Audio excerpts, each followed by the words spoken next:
안녕하세요. 주변에 제 이야기라고 털어놓을 만한 사람도 마땅치 않고 그렇다고 가만히 있자니 마음 한켠이 갑갑하고 막막해서 누구한테라도 한번 쏟아내보면 마음이라도 풀리지 않겠나 싶어 그렇게 저희 이야기를 한번 사연으로 적어보내보게 되었습니다. 남편과는 연애 결혼을 했어요. 시댁에 처음 인사드리러 갔을 때 들었던 감정은 세상에 이렇게 화목한 가정이 또 어디 있을까 하는 느낌이었습니다. 시부모님도 제게 엄청 잘해줬고요. 처음 인사를 하러 간 자리였지만 저를 벌써 몇 번이나 본 사람인 만큼 편하게 대해주셨습니다. 분위기가 얼마나 좋았는지 그냥 그 자리에 저희 부모님도 오시라고 해서 그날 당장 상견례까지 끝내버리고 싶은 생각까지 들었죠. 그때까지만 해도 몇 년도 지나지 않아 이 화목한 가족이 너 죽네 나 죽네 하면서 파탄을 맞게 되는 지경까지 오리라고는 결코 생각조차 하지 못했습니다. 남편보다 2살 많은 신우도 그날 그 자리에 같이 있었어요. 성격도 좋고 배려심 깊은 모습을 보니 앞으로 내 결혼 생활에 있어서 시월드는 없는 거나 다름없구나 확신을 갖게 되었습니다. 적어도 앞에 시 잡는 사람들 때문에 고생할 일은 없겠구나 그런 생각이었죠. 분위기가 좋았던 만큼 몇 주 지나지 않아서 양가 상견례가 있었고 상견례 자리 또한 화기애애하니 좋았어요. 친정 부모님께서도 화목한 집안 분위기가 너무 좋아 보인다며 제가 좋은 집에 시집을 가는 것 같아 마음이 놓이신다며 안도하셨죠. 상견례가 끝난 만큼 결혼 준비도 빠르게 진행되었어요. 그런데 그러다가 그동안 전혀 생각도 못했던 사실을 하나 알게 되었습니다. 그건 바로 남편의 통장 관리를 시어머니가 하시고 계신다는 사실이었지요. 저희 친정 부모님께서는 경제관념을 일찍부터 깨우치는 게 중요하다 하여 제가 어릴 때부터 제 스스로 용돈 관리를 하게 시키셨었거든요. 제가 중학교에 들어갔을 때 제 앞으로 300만 원이 들어있는 통장을 하나 만들어 주셨었어요. 그간 들어온 세뱃돈이며 이런저런 것들을 모아두신 거라면서요. 그리고 그 돈을 그때부터 직접 관리를 하게 시키셨었죠. 워낙 어릴 때부터 내 돈은 내가 직접 관리하는 습관 같은 게 있었다 보니 남편이 32살 나이에도 월급을 전부 부모님께 맡기고 용돈을 타서 쓴다는 사실이 참 신기했습니다. 그런 집들이 드문드문 있다고는 하지만 그게 제 남편 이야기일 거라고는 생각도 못했거든요. 그게 무조건 잘못됐다는 건 아닙니다. 실제로 남편이 모아놓은 돈이 저에 비해서 훨씬 많았거든요. 제가 어려서부터 내 돈을 직접 관리했다 뿐이지 한 달에 딱 필요한 만큼만 용돈을 타서 쓰는 남편이 훨씬 돈을 모으는데 유리했을 테니까요. 남편 또한 그게 보기 드문 경우라는 걸 알고 있었는지 시어머니가 남편 돈을 관리해주게 된 경위에 대해서 설명해줬어요. 어렸을 때 아버님이 평생 같이 일을 해온 동업자분한테 사기를 당해서 집이 한번 폭삭 주저앉을 뻔 했던 적이 있었답니다. 그때 시어머니가 아버님한테서 경제권을 가져왔고 어찌저찌 그때 생긴 빚도 다 갚아내고 말 그대로 집안을 다시 일으켜 세우셨다고 해요. 그때부터 온 가족 경제권은 시어머니가 갖고 관리를 하게 되었다고 합니다. 신우 또한 아직도 시어머니께 모든 돈 관리를 맡기고 있고 누나가 모아놓은 돈은 자기보다 훨씬 더 많다면서 동시에 시어머니와 신우 자랑까지 저한테 해주더군요. 남편이 모아놓은 돈이 워낙에 넉넉했다 보니 결혼 준비하는 데 있어서 그렇다 할 어려움은 없었는데 한 가지 고민이 있었습니다. 결혼을 하고 나서도 시어머니한테 경제권을 위임하고 싶지가 않았거든요. 실제로 한번 남편과 의견 다툼을 하기도 했었어요. 결혼하고 나면 월급 관리는 어머니에게 맡기고 싶다는 식이었죠. 그것만으로도 어이없는데 심지어 제 월급까지도 시어머니한테 관리를 맡기고 우리는 용돈을 타서 생활하면 어떻겠냐고까지 말을 해왔거든요. 하지만 당장 결과물만 가지고는 남편을 이길 방법이 제겐 없었습니다. 비슷한 기간을 일했는데 모아놓은 돈은 남편 쪽이 월등히 많았었다 보니 누구한테 맡기는 게 더 합리적이냐는 질문에 제가 대답을 할 수 없었어요. 하지만 상식적으로 생각해보면 그게 결혼 전이니까 가능했던 일이지 결혼하고 나서도 시어머니가 결혼해 나간 아들 돈을 좌지우지하는 건 그림 자체가 말도 안 되는 거잖아요. 별로 안 친한 사람이라도 괜찮으니까 주변에 시어머니한테 돈 관리 맡기는 사람 있으면 한 명이라도 데리고 와보라고 했죠. 그러면 내가 아무 불만 없이 돈 관리를 시어머니한테 맡기겠노라고 그렇게 한마디 했어요. 혹시나 진짜 만에 하나 그렇게 하는 사람이 있을 수도 있을까봐 몇 날 며칠 맘고생을 했는데 다행스럽게도 그런 사람은 단 한 명도 없었습니다. 인터넷에 찾아봐도 사람들이 다 제정신이냐, 그 나이 먹고 엄마한테 돈 관리 맡기고 싶냐 하는 쓴소리만 듣고 많은 시기였죠. 그렇게 사람을 못 찾아오니 다음번에는 그러면 자기 월급이라도 어머니께 관리를 맡기면 안 되겠냐는 소리를 꺼내왔어요. 정말 어이없고 황당했고 이 상황은 또 어떻게 해결해야 하나 싶은 와중에 신우의 도움으로 남편의 생각을 고쳐먹게 만들어줄 수 있었습니다.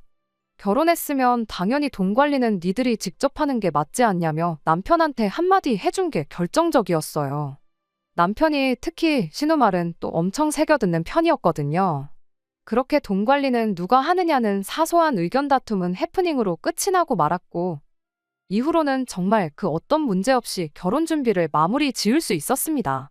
그렇게 저희는 식을 올리게 되었고 결혼 생활을 시작하게 되었습니다. 신혼여행 다녀오고 시댁에 인사를 드리러 갔을 때 일이에요. 그때 시어머니가 뜬금없이 이런 소리를 해왔습니다. 주변 분들이 딸이랑 여기저기 놀러 다니는 거 보면 그게 그렇게 부러울 수가 없었다면서 제가 이 집의 며느리가 된 만큼 앞으로 저를 딸처럼 대해줄 테니 가깝게 지내면서 시간 나면 여기저기 같이 놀러 다니자 하는 이야기를요. 일부러 제가 삐딱선을 타겠다는 건 아니지만 고부관계를 굳이 모녀관계처럼 지내자는 그 말이 솔직한 말로 제가 친정어머니를 챙기듯 당신도 똑같이 잘 챙기라는 소리로밖에 들리지 않았어요. 그리고 무엇보다 주변 분들이 딸이랑 놀러 다니는 이야기를 꺼내셨으면 그건 저한테 할 이야기가 아니라 진짜 딸인 신우한테 해야 할 이야기가 아닌가 싶었어요.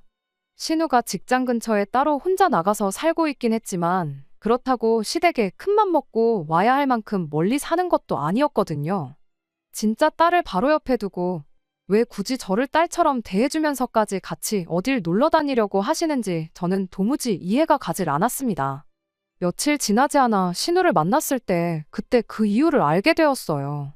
그때 결혼 전에는 몰랐던 사실도 몇 가지 알게 되었죠. 일단 시어머니가 직장이 따로 없으십니다.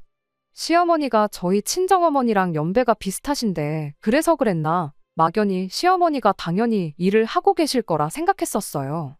게다가 아버님 때문에 집이 한번 어려웠던 적이 있다고 했었잖아요. 그렇다 보니 저는 당연히 어머님 아버님 두 분이 엄청 고생해서 그 어려움을 함께 극복했었구나 그렇게 생각을 했었는데 그게 아니었던 거죠. 아버님이 투잡 쓰리잡 뛰면서 엄청 고생해서 일을 하셨고 신우 또한 고등학교 졸업하자마자 대학 가는 거 포기하고 생활 전선에 뛰어들어 그렇게 해서 그때 생긴 빚을 정리할 수 있었던 거랍니다. 어머님이 중간에서 두 사람이 벌어오는 돈을 현명하게 관리하기는 했었지만 직접적으로 그 상황을 해결한 건 불철주야 주말이고 밤낮이고 가리지 않고 일을 하면서 돈을 벌어온 아버님과 신우 두 사람의 공이 컸던 거예요. 시어머니가 이따금씩 일을 나가긴 했지만 그건 정말 도무지 심심해서 안 되겠다 싶을 때 아는 분들 하는 일 도와주러 몇 번 나가서 일당으로 얼마씩 받아오는 게 전부였다고 합니다. 시어머니가 심심하다는 것도 다 시간은 많은데 달리 할 게 없어서 나온 소리였던 거예요. 아무튼 신우 또한 다른 집 딸들이 하듯이 시어머니 모시고 어디 좀 다녀오고 그러려고 했었다고 합니다. 그런데 시어머니가 워낙에 계산을 칼같이 하는 사람이다 보니 그게 신우를 참 서운하게 만들었다고 하더라고요. 무슨 소리인가 했더니 밥값이고 뭐고 전부 딸이 엄마를 위해 쏘는 거 아니겠냐면서 그 돈을 관리해주고 있던 신우 통장에서 모든 비용을 정산했다는 거예요. 데이트하는 커플도 아니고 부모 자식 간의 비용을 반반씩 쪼개서 내야 한다는 소리는 아니지만 제가 듣기에도 조금 시어머니가 너무했던 부분이 있었습니다. 그날 먹은 음식값이며 뭐 입장료며 커피값이며 전부 신우 돈으로 정산한 건 물론이고 이동은 어머님 차로 했다 보니 그날 들어간 기름값이라고 리터당 얼마 계산해서 그 돈도 빼가고 톨비가 나오면 톨비도 빼가고 심지어 차가 이동한 거리만큼 감가상각 비용이 발생한다고 자동차 이용료랍시고 돈 얼마 이렇게 또 뺏가고 그런 식이었다는 거예요. 신우도 처음엔 그러려니 했는데 그래도 나름 신경 써서 큰맘 먹고 시어머니 모시고 나간 건데 어머니한테 차 한 잔은 못 얻어먹을지언정 자동차 이용료라고 몇천 원씩 가져가고 그러는 걸 보니 엄청 서운했었다는 거죠. 그래서 언젠가부터 어머님하고 어디 나가는 걸 꺼리게 되었고 시어머니는 딸이 안 해주니까 며느리가 해주면 좋겠다고 저한테 돌려서 그날 이야기를 꺼냈던 거예요. 그런 이야기를 들으니 참 마음이 무겁더군요. 아무래도 저도 맞벌이를 하는 사람인데 시어머니 모시고 어디 다녀온다는 게 사실 큰맘 먹고 쉬는 날 하루를 포기하는 거나 마찬가지잖아요. 100번 양보해서 하루 날 잡고 어디 다녀오는 거야. 남들도 다 하는 일일 테니 일도 아니겠지만 막상 시어머니가 정산한답시고 기름값 얼마 내놔라, 자동차 이용료 얼마 내놔라 나오시면 저 또한 좋은 마음으로 그걸 받아들일 자신이 없었습니다. 어떻게 하는 게 좋을까 싶은 와중에 신우가 하나 아이디어를 내왔어요. 우리가 시어머니를 모시고 어디 다녀올 게 아니고 시어머니가 직접 어디를 다녀오시게 만들어서 심심할 틈을 안 만들어주면 되는 거 아니겠냐는 아이디어였지요. 오픈 채팅이라든지 당근이라든지 밴드라든지 이런 거 보면 지역 내에서 생각보다 소모임 활동 같은 게 활발한 편이더라고.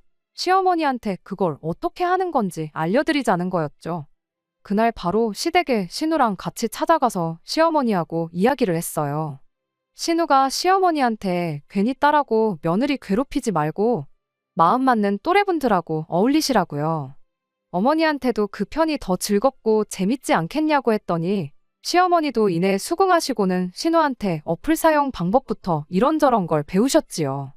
시어머니 또한 그런 식으로 마음 맞는 사람들 만나 외부 활동하는 게 신세계였던 것 같아요.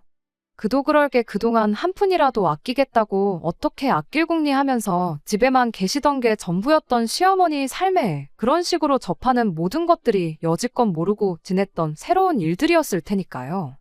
시어머니도 저도 남편도 그리고 신우도 모두 다 잘됐다고 생각했던 이 일이 온 집안을 파탄의 도가니로 몰아넣을 불씨가 될 줄은 그때까지 그 누구도 생각하지 못하고 있었습니다. 시어머니는 그런 식으로 어디를 다녀오시면 꼭 그날 찍은 사진들을 톡에 프로필 사진으로 바꿔놓고 그랬었어요. 그런데 언젠가부터는 그 빈도수가 잦아지기 시작했습니다. 한 달에 2번 바뀌던 게 일주일에 한 번씩 바뀌다가 나중에 가서는 일주일에도 서너 번씩 바뀔 만큼 매일같이 어디를 놀러 다니셨어요. 다녀온 곳 보면 전국 팔도 맛집이란 맛집은 전부 다 찾아다니시는 듯 했고 언제 배우셨는지 이따금씩 골프도 치러 나가고 그러는 시기였습니다. 시어머니가 아버님하고 사이가 좋은 편은 아니에요. 이러나 저러나 아버님 때문에 온 가족이 안 해도 될 고생을 했다 하여 그때부터 쭉 사이가 별로였다고 하더라고요. 그러다 보니 아버님이 일 때문에 차를 끌고 나가면 시어머니는 차를 태워준다는 사람이 없으면 평일에 발이 묶여버려 어딜 다녀오지 못하게 되는 상황이 되었던 겁니다. 그러다 나중에 가서는 아예 차를 한 대 새로 뽑으시더라고요. 그때부터는 주중이며 주말이며 할 것 없이 시어머니가 밖으로 돌기 시작했어요. 시어머니가 차를 뽑은 지 반년쯤 지났을 때였나 어쩌다가 시어머니 차를 한번 얻어 타게 된 적이 있었는데 차 뽑은 지 반년 정도밖에 안 된 시점에 미터기가 2만 킬로가 넘어가는 걸 보고 남편이 우리 회사 영업사원들도 이만큼은 안 타겠다고 하면서 어딜 그렇게 돌아다니시냐며 아주 경악을 했던 적이 있어요. 아무튼 그렇게 시어머니가 혼자서 여기저기 다니시기 시작하니 아버님은 또 아버님 나름대로 따로 주말을 보내고 그러시기 시작했죠.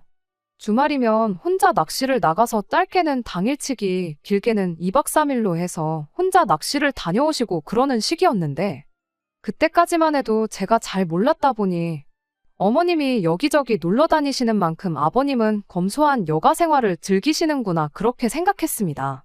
알고 보니 낚시라는 취미가 장비값에 낚싯배 대여료에 이것저것 다 따지면 거의 골프만큼 돈이 들어가는 취미였다는 걸 알게 된 건 일이 다 터지고 나서였지만요. 아무튼 문제는 그렇게 시간이 지나 어느덧 저랑 남편이 결혼 생활을 시작한 지도 3년이 되어가는 얼마 전이었습니다. 난데없이 걸려온 신우 좀 말려달라는 시아버지 전화에 헐레벌떡 뒤도 안 돌아보고 시댁으로 출발을 했어요. 아버님이 워낙에 말수도 없고 그러신 분인데 그런 분이 다급한 목소리로 그런 말을 하니 대번에 무슨 일이 나도 엄청나게 큰 일이 났다는 건 안 봐도 알 수 있었습니다. 그렇게 허겁지겁 시댁에 도착하니 집안 꼴이 말도 아니었어요. 신우는 바닥에 드러누워서 우는 건지 웃는 건지 거의 반 미친 사람 소리를 내며 거친 숨만 내쉬고 있었고 시어머니는 어디 간 건지 보이지도 않고 아버님 혼자 거실에서 뻐끔뻐끔 담배 연기만 쏟아내고 있었습니다. 무슨 일이냐고 여쭤봐도 아버님은 그냥 숨만 깊게 들이쉬었다 내쉴 뿐 아무 말도 하지 않고 있었어요. 거의 혼절하기 직전인 상태의 신우를 부축해 일으켜 세운 뒤 무슨 일이냐 물어봤지만 실성한 사람처럼 넋만 놓고 있을 뿐 아무 대답도 들을 수 없었습니다. 안쪽에서 인기척이 들리는 걸 보니 시어머니가 방에 계신 듯 싶어서 문 열고 들어가 이게 다 무슨 상황이냐 물었습니다. 그랬더니 시어머니가 돈이 좀 필요해서 지 돈 조금 쓴 거 가지고 저 지랄을 떤다면서 아주 자식 농사 잘못 지었다고 어떻게 자식이 돼서 부모한테 쓰는 돈이 아깝다고 아주 연병을 떨고 있다고 신우한테 심한 소리를 하는 거예요. 그게 무슨 소리냐 물어봐도 시어머니는 네 누나한테 물어보라며 대답을 피하고 계속 성질만 부리셨습니다. 그러면서 저희한테 니들도 똑같은 새끼들이라며 언성을 높이기 시작했어요. 여지껏 키워준 은혜 생각하면 당신한테 고맙다고 억만금을 갖다 바쳐도 모자랄 판에 돈 얼마 좀 썼다고 어떻게 저렇게 나올 수가 있냐면서 니들도 부모한테 돈 아끼고 사니까 부자가 되더냐. 니들만 잘 사니까 밥이 잘 넘어가더냐 하면서 큰 소리를 내셨죠.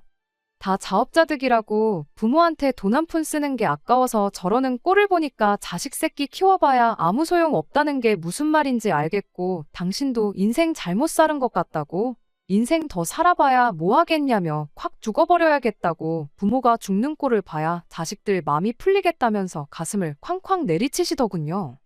결혼 준비할 때 봤던 그 모두가 본받아야 한다고 생각했던 화목한 가정의 모습은 온데간데 없고 자식한테 육두문자가 섞인 욕을 써대는 어머님을 보고 정말 충격이었습니다.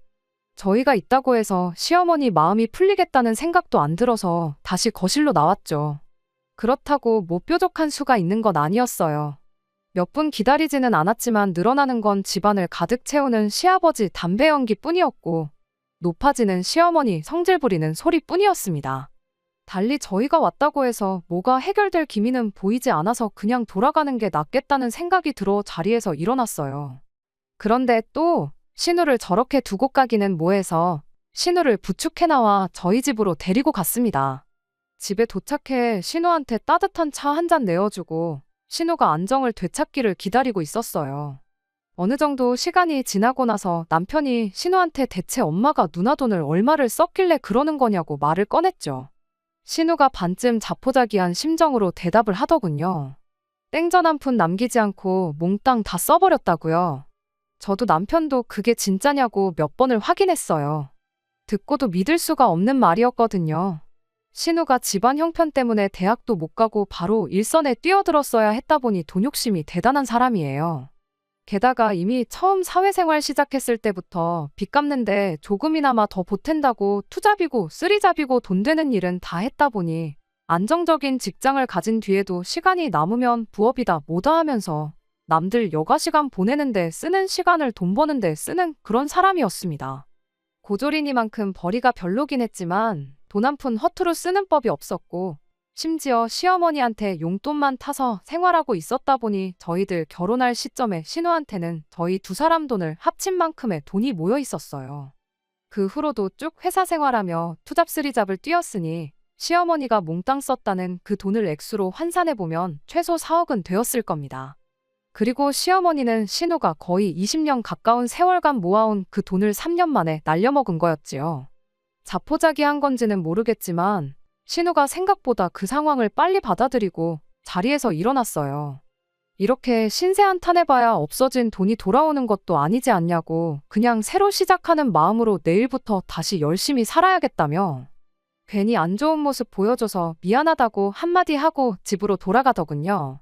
한 번 모았는데 두 번은 못 모으겠냐며 아무렇지도 않다고 강한 척하긴 했지만 실은 속이 얼마나 타들어가겠나요. 저는 아마 평생을 가도 그 기분을 이해할 수 없을 만큼 큰일인데 말이에요. 그리고 제가 보기에도 신우가 그렇게 안쓰러울 수가 없었는데 누나를 그렇게 잘 따르던 남편은 또 오죽했겠나 싶었습니다. 하지만 이 사건이 저희 결혼 생활에까지 영향을 끼칠 거라곤 생각도 못했어요. 신우가 그렇게 된 걸 보고 한편으로는 그래도 결혼할 때 남편 경제권을 가지고 온 건 정말 잘한 일이구나 그렇게 생각을 했었습니다. 그런데 남편은 저와 생각이 달랐다는 게 문제였어요. 며칠 전 남편이 잔뜩 무게를 잡고는 저한테 할 말이 있다고 잠깐 이야기 좀 나누자고 저를 부르더군요. 현실에서나 드라마에서나 저렇게 무게 잡고 이야기 좀 하자고 하면 좋은 이야기가 아닌 게 100%인 걸 알았다 보니 좋은 예감이 들지는 않았어요. 그런데 아니나 다를까 남편이 얼토당토하는 말을 꺼내는 겁니다. 아무리 생각해도 그냥 넘어갈 일이 아닌 것 같다며 우리 집을 팔아서라도 신우한테 2억을 줘야겠다는 말을 해왔으니까요. 남편 말이 끝나기가 무섭게 그게 무슨 말도 안 되는 소리냐고 따져 물었어요.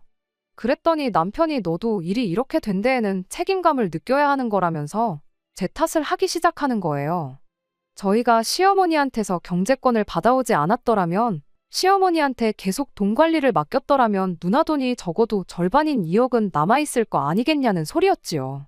일이 이렇게 된 데에 책임을 통감하고 그 부담을 절반씩 나눠지는 게 이치에 맞다며 집을 정리해서 기어이 누나한테 돈 2억을 해줘야겠다는 겁니다. 남편한테 미친 소리 좀 하지 말라고 했어요. 말이 절반 나눠서 2억이지. 우리 돈까지 시어머니 소나귀에 있었다면 형님 돈 4억에 우리 돈까지 해서 피해가 따블따따블이 되었을 거다 했지만 남편은 끝까지 제 말을 귓등으로 들을 뿐 들은 척도 하지 않았습니다.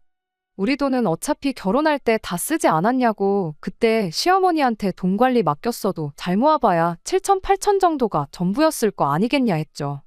계산이 그렇게 되나 싶었는지 남편이 잠깐 생각하다가 어머니가 돈 관리를 해주셨으면 아마 1억 5천은 모았을 거다 하면서 그럼 못해도 신우한테 1억 5천은 줘야겠다며 끝까지 신우한테 돈을 줘야겠다고 그 고집을 꺾지 않는 거예요.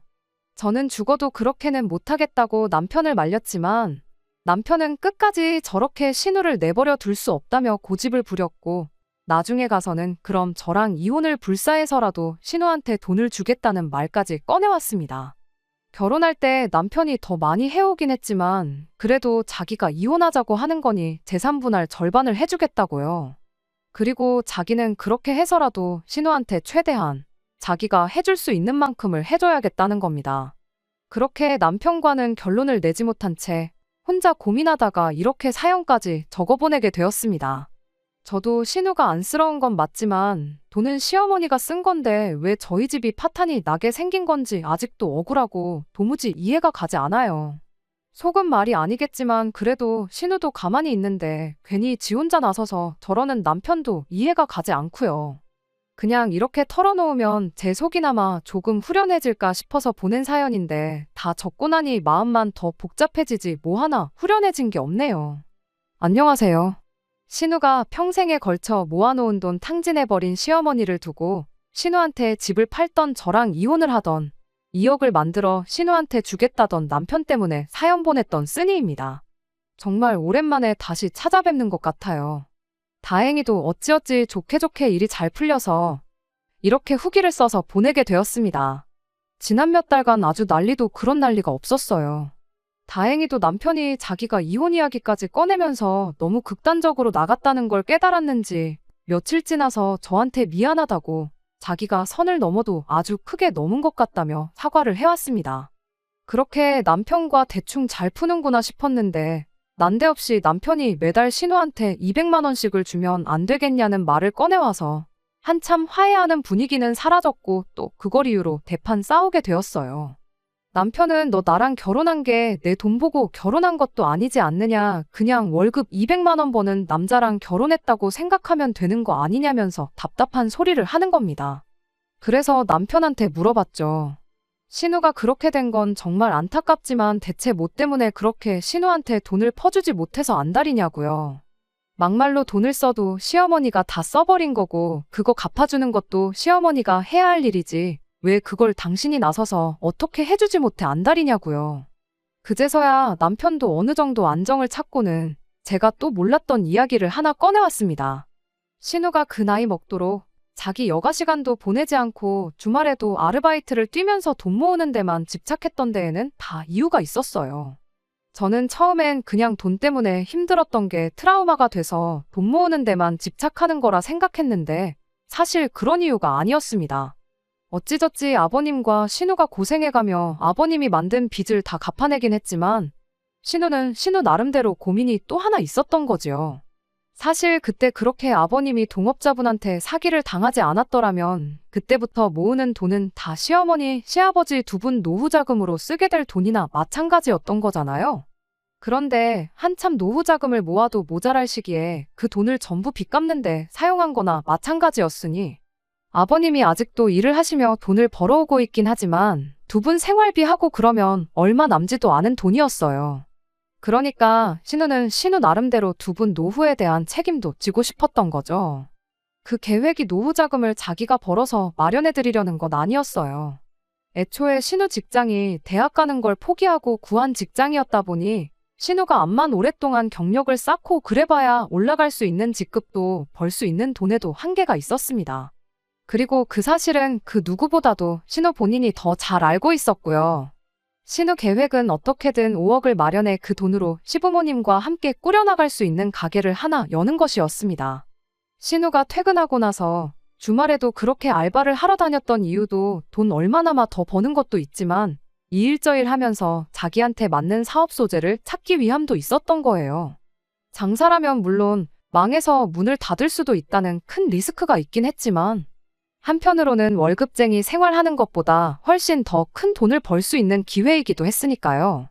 어머님 아버님과 셋이서 같이 할 계획이었다 보니 당장 인건비 부담도 남들보다 적을 테고 또 힘든 시기를 온 가족이 노력해서 이겨냈던 만큼 그때처럼 같이 노력한다면 그 어떤 일도 해낼 수 있다는 자신감이 있었던 겁니다.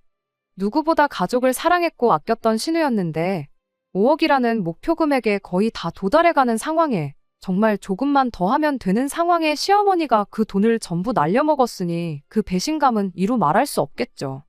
평생을 가족들을 위해 자기 미래까지 포기해가며 그렇게 돈을 모으던 신우였으니 동생인 남편 입장에서는 그런 누나를 도와주고 싶은 생각이 들 수도 있겠구나 싶기는 했습니다. 하지만 멀쩡히 잘 살고 있는 우리 집까지 팔아가며 2억을 만들어주는 건 말도 안 된다고 생각했고 그렇다고 매달 신우한테 남편 월급의 절반 가까이나 되는 돈을 보내주는 게 좋은 해결 방법이라는 생각이 들지는 않았어요. 어떻게든 신우를 도와줄 수 있는 다른 방법을 찾아보면 어떻겠냐고 남편에게 말을 꺼냈는데 남편이 그럼 어떻게든 신우한테 3천만 원만 만들어주면 안 되겠냐고 말을 꺼내더군요. 2억에 비하면 3천만 원이란 액수가 그렇게 크게 느껴지진 않았지만 여전히 큰 돈이다 보니 부담이 되었어요. 그리고 3천만 원을 도와준다고 한들 그 10배가 넘는 돈을 날려먹은 신우한테 그 어떤 도움이 되지도 않을 것 같았죠. 그런데 남편이 또 하나 제가 몰랐던 옛날 이야기를 하나 또 해주더라고요. 사실 남편이 대학에 들어갈 나이가 되었을 때 시부모님은 남편한테도 대학에 들어가지 말고 네 누나처럼 일해서 집에 돈을 보태라는 식으로 말을 했었답니다. 이 어려운 시기를 온 가족이 힘을 합쳐 해결해야지 않겠냐면서요. 남편도 그렇게 대학 가는 건 반쯤 포기하고 있었는데 신우가 그때 나서서 남편을 도와줬다고 해요. 자기가 일을 몇 개라도 더 할 테니 동생 대학은 보내주면 안 되겠냐고요. 그렇게 신우가 나서서 시부모님을 설득한 끝에 남편은 무사히 대학에 갈 수 있었답니다. 남편은 고등학교를 졸업하자마자 자원에서 군입대를 했고 그동안 신우가 어떻게 남편에게 1,000만 원을 모아서 남편 학비를 내줬다고 해요. 그 이후에는 남편도 아르바이트를 하면서 자기 생활비와 학비를 보태긴 했지만 그때 신우의 도움이 없었다면 지금의 자기도 없었을 거라며 그때부터는 눈물까지 보이기 시작했습니다. 그때 당시 1,000만 원이면 지금 3천만 원쯤 하지 않겠냐며 자기가 앞으로 3년 동안 용돈 한 푼 안 받고 살 테니 어떻게든 당장 그 돈을 마련해주자고 하는데 그 이야기를 듣고 나니 신우를 도와주지 않을 수가 없었어요. 어차피 도와주기로 한 거 멀쩡한 집까지 팔아가며 2억까지는 못해줘도 도와줄 수 있는 최대한 도와주자고 했습니다. 그렇게 저희가 결혼하고부터 모아놓은 돈 8천만 원을 전부 신우한테 주면 어떻겠냐고 남편한테 물어봤지요. 남편은 자기가 혹시 잘못 들었다고 생각한 건지 저한테 방금 뭐라고 했냐며 다시 물어왔어요. 그래서 다시 한번 말해줬습니다. 형님하고 당신 사이에 그런 사연이 있었는지는 몰랐다고요. 당신이 가장 힘들었을 시기에 신우가 당신을 도와줬는데 그냥 넘어가는 건 아닌 것 같으니 대신 우리 결혼하고 나서 모아놓은 8천만 원을 신우한테 주자고 했죠. 돈은 다시 모으면 되는 거지만 은혜는 때를 놓치면 갚을 수 없는 것 같다고요. 그렇다고 해서 집 팔아서 2억을 해주겠다느니, 이혼까지 불사하겠다느니, 형님한테 월급의 절반을 주겠다느니 헛소리 짓거린 건 용서해줄 생각 없으니 앞으로 결혼 생활하면서 만회하라고 했어요. 남편은 저한테 몇 번이고 고맙다고 말하면서 한두 방울 흘리고 있던 눈물을 펑펑 쏟아내기 시작했지요. 그렇게 저희는 그 주 주말이 돼서 신우네 집으로 향했고 신우에게 이 이야기를 꺼냈습니다. 신우는 니들 지금 미쳤냐며 그 돈을 내가 어떻게 받겠냐고 하면서 내 나이가 몇인데 자기 앞가림은 자기 혼자 할 수 있으니 걱정도 말고 신경 쓰지도 말라고. 한 번 모아본 돈인데 두 번은 못하겠냐며 한사코 거절을 해오더군요. 그래서 신우한테 똑같이 말해줬어요. 그때 당시 우리 남편 대학 보내주겠다고 20살 조금 넘은 나이로 집에 생활비 보태면서 만들어준 1,000만 원이 둘이서 쓰고 싶은데 다 쓰고 모은 8천만 원에 비할 수나 있겠냐고. 우리도 한 번 모아본 돈이니 두 번 못 모을 거 없으니 그냥 받아달라고 했습니다. 사실 돈만 준비했던 게 아니에요. 저희 친정부모님이 노후 대책으로 상가 몇 개를 가지고 계시는데 마침 그중 하나가 올해 말까지만 장사를 하고 다른 곳으로 옮겨가게 되었거든요. 그래서 친정부모님한테 특별히 부탁드려서 거기에서 신우가 가게를 하나 차릴 수 있게 도와달라고 부탁을 드렸었고 전후 사정을 들은 친정부모님께서 흔쾌히 그렇게 하기로 해주셨어요. 가게가 빌 때까지 시간이 아직도 반년 가까이 넉넉한 편이다 보니 신우는 그때까지 무슨 사업을 시작할지 구상하고 필요한 만큼 돈을 더 모으기만 하면 되는 상황이 되었던 겁니다. 그때까지 강한 척만 하던 신우도 끝내 눈물을 보였어요. 그렇게 한참 동안 서로 고맙다고 부둥켜 안고 몇 시간을 눈물바다를 이루었네요. 텅 비어버린 통장 잔고를 보면 1,000만 원 정도는 남기고 줄 걸 그랬나 싶을 때도 있긴 하지만 이 결정에 후회는 없습니다. 말했다시피 돈이야 또 모으면 그만이니까요. 나중에 저희가 똑같이 어려운 상황에 처하게 된다면 분명히 신우가 발벗고 나서서 도와줄 거라고 확신합니다. 힘들 때 기댈 수 있는 가족은 돈 주고도 못 사는 거 아니겠어요? 아무튼 이렇게 신우의 문제는 정리되었어요. 그러다 조금 더 시간이 지나서 알게 된 사실이 하나 또 있는데 시어머니도 놀러 다니는 데만 그 돈을 전부 탕진한 것은 아니었습니다. 처음에는 놀러 다닐 돈이 없어서 신우 돈을 조금씩 빼서 쓴 건 사실이었는데 그 돈을 전부 써버리게 된 건 그렇게 모임을 다니면서 알게 된 어떤 한 사람 때문에 벌어진 일이었더라고요. 좋은 투자처가 있다며 투자 제안을 하나 받으셨다는데 시어머니 딴에는 노후 자금도 없는 상황에 나중에 자식들 손 벌리고 싶지 않으니 어떻게든 신우가 모아놓은 돈을 불려서 그 돈으로 당신 노후 자금을 만들어 볼 생각이었었나 봅니다. 하지만 애석하게도 그 사람은 그냥 그런 식으로 친해진 사람들 등 쳐먹는 걸 업으로 먹고 사는 사기꾼이었던 게 문제였던 거지요. 무슨 상황이었던 간에 자식 돈을 그렇게 날려먹은 시어머니가 용서받을 길은 없겠죠. 과거에 아버님이 거의 20년 세월을 함께해온 동업자분한테 크게 사기를 당했을 때 시어머니가 그 인간의 뭘 믿고 돈을 내준 거냐며 사기당한 아버님을 그렇게 질책을 했었다 해요. 그런데 이번엔 어머님이 그것도 알게 된 지 1년도 안 된 사람한테 그것도 딸이 평생 모은 돈을 그대로 헌납해버렸으니 아버님이 그때 그렇게 사람을 무시하더니 그때의 업보를 돌려받는 거라며 시어머니 탓을 하셨고 결국엔 두 분이 이혼을 하시게 되었어요. 어머님이 놀러 다닌다고 그때부터 똑같이 노후자금 생각 안 하고 밖으로만 돌던 아버님 또한 잘한 건 없다고 생각하긴 하지만 그래도 시어머니와 이혼하면서 분할받은 재산 중 일부를 신우한테 증여해주고 지금은 혼자 방 한 칸 얻어서 지내고 계십니다.